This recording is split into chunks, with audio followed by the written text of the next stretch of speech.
At 1:58 a.m., a thick fog blanketed the outskirts of Mariupol. Here, China had just set up the largest logistics hub in the south, only 40 kilometers from the front line.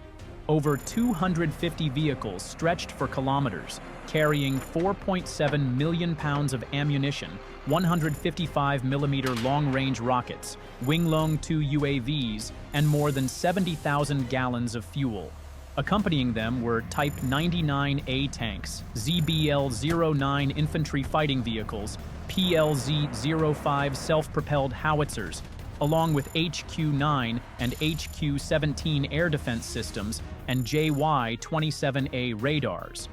The shipment was worth over $3 billion, enough to sustain an entire army group's offensive. From above, a Ukrainian Bayraktar TB-2 silently circled at 10,000 feet, recording every movement and streaming data live to Kyiv. Commanders quickly realized this was not a small resupply convoy, but a massive, heavily guarded weapons flow, enough to change the balance on the southern front.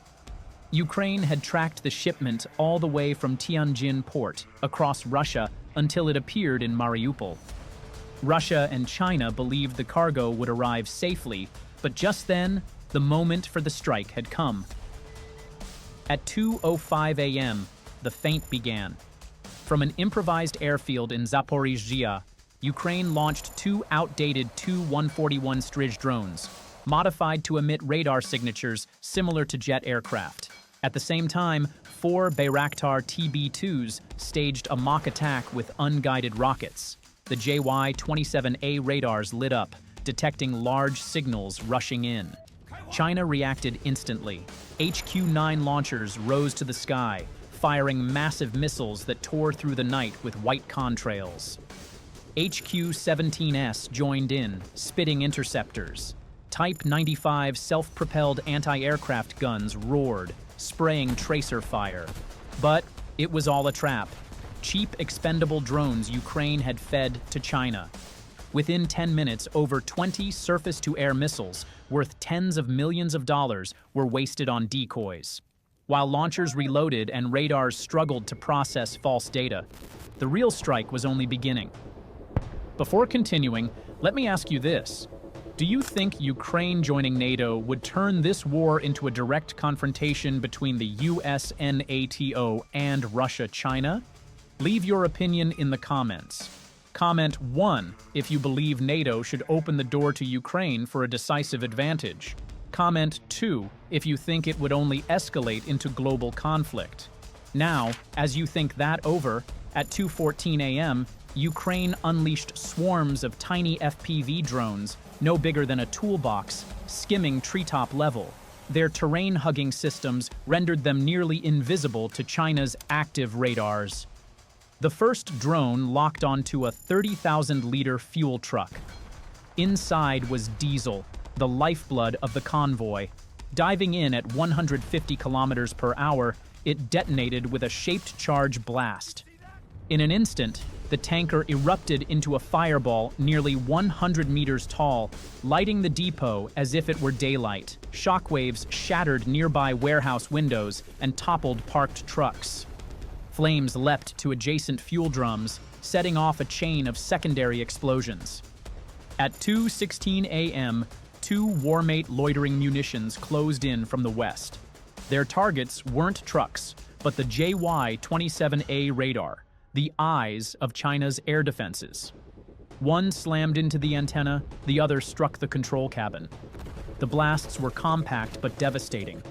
The entire radar went dark.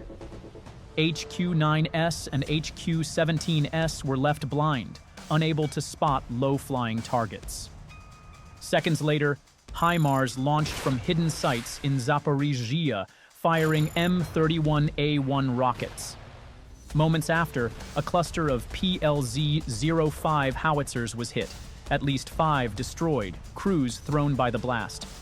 Before Chinese forces could regroup, 2 Storm Shadow cruise missiles tore into the Winglong-2 drone depot. The explosion was so powerful that composite UAV wings flew skyward, burning like falling stars. Chaos engulfed the site. Type 99, as scrambled to start engines, but one was crushed by the earlier fuel blast. ZBL-09S tried retreating, only to be hunted by FPV drones. One drone struck a turret, igniting the crew compartment. Chinese soldiers fired back with QJZ-89 heavy machine guns, but the drones' speed and low altitude rendered their fire useless. In just 10 minutes, the logistics hub became a cratered inferno, flames and smoke visible from miles away. At 2:23 a.m., Ukraine unleashed finishing blows. Caesar 155mm self-propelled howitzers, hidden 25 kilometers away, rained precision rounds onto remaining Type 95 AA guns, shredding them. Then came salvos from Vilka MMLRS, their guided rockets slamming into underground fuel depots. A colossal blast ripped the earth apart, carving a crater dozens of meters deep, flinging containers weighing tons into the air. Meanwhile, UJ-22 airborne kamikaze drones struck China's mobile command post, tearing apart the communications truck, plunging the entire network into silence. China tried to fight back. A few HQ-17 crews fired blindly in desperation. But without radar, without comms, all defense was futile. Infantry squads attempted to form ad hoc perimeters, only to be overwhelmed by precision artillery and relentless drones. In less than 25 minutes, over 70% of vehicles and supplies were destroyed. Ammunition, rockets, and UAVs continued detonating in secondary blasts, turning Mariupol's logistics hub into a sea of fire. By 2:45 a.m., the explosions began to fade. Black smoke towers still rose skyward. Burnt-out Type 99s lay as charred husks. ZBL-09S toppled and smoldered. Winglung 2 storage hangars were reduced to ash. The underground fuel site was obliterated, leaving a massive crater. The Mariupol-Donetsk supply line was paralyzed for at least 10 days. China lost billions in weapons, enough to outfit an armored brigade. HQ-9S were forced to retreat deeper, weakening the entire front's air cover. Yet amid the devastation, one image stunned many. Ukrainian soldiers pulled 2 wounded Chinese troops from a burning ZBL-09.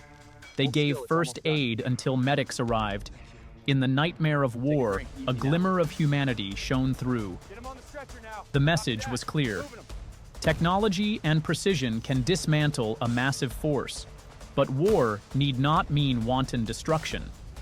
It can be waged with discipline and limits. That night in Mariupol didn't just see the collapse of a logistics hub, it marked a profound shift in the balance of war. China had brought its most advanced gear, Type 99A, HQ-9, Winglung 2, but all were defeated by small drones, HIMARS, Storm Shadows, Caesars, and Vilka MS. No rear is safe, no supply line untouchable. This was more than a raid. It was a warning. In modern war, superiority lies not in numbers or scale, but in intellect, speed, and precision. If you enjoyed this video, please like and subscribe so you don't miss future analyses. Thank you, and see you in the next video.